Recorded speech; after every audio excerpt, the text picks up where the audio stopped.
तोवे न हमारो सामान सामान भौजी रे पलंग पे काटेला चला ना भौजी रे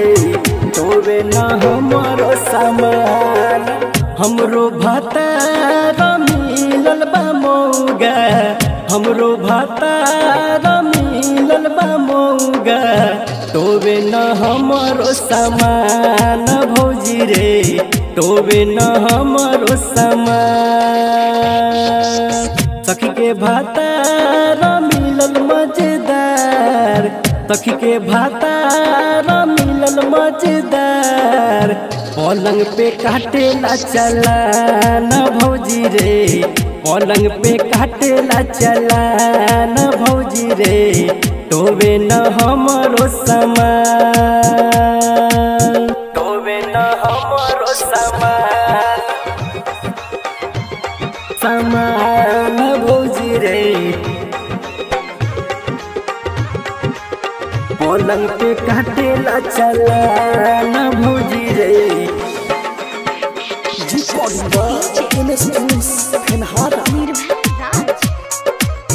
तोवे न हमारो सामान खाई के घूमे चौक पर रोजो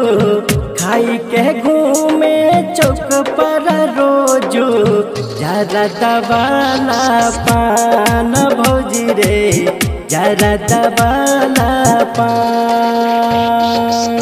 अभिले न छूटल देहिया के हरदी अभिले न छूटल देहिया के हरदी टूटल न अभिले मचान भौजी रे टूटल न अभिले मचान भौजी रे तोवे न हमारो सामान तोवे न हमारो सामान सामान भौजी रे पलंग पे काटेला चला न भौजी रे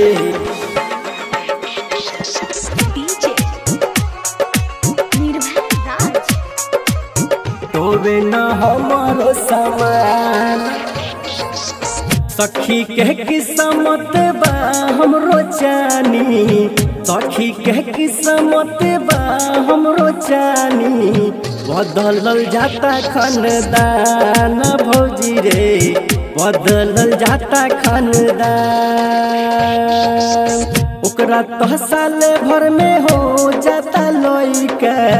ओकरा तो साल भर में हो जाता लइका लेवे न पियावा हमारा भौजी रे लेवे न पियावा हमारा भौजी रे तोवे न हमारो सामान तोवे न हमारो सामान सामान भौजी रे पलंग पे काटेला चला न भौजी रे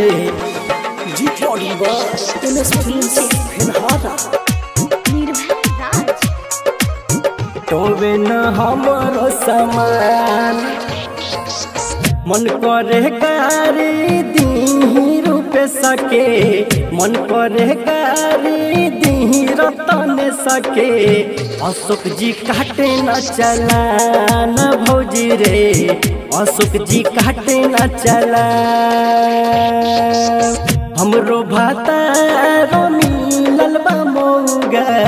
हमरो भातार मिलल बा मौगा